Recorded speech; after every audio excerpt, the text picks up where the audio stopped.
பாப்பா.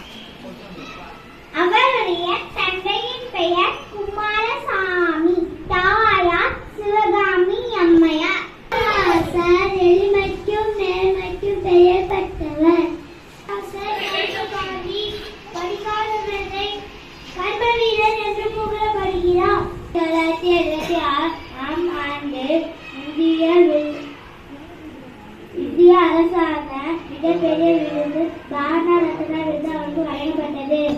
1954ஆம் ஆண்டு அனைவரின் பேராதரவுடன் காமராஜர் தமிழ்நாட்டின் முதலமைச்சராக பதவியேற்றார். நன்றி, வணக்கம். இந்தியாவின் உயரிய குடிமகன் விருதான பாரத ரத்னா விருது வழங்கப்பட்டது. 1975 அக்டோபர் 2ஆம் நாள் அவர் மறைந்தார். அவர் மறைந்தாலும் அவர் சேவைகள் மக்களிடையே நிலைத்திருக்கிறது. நன்றி.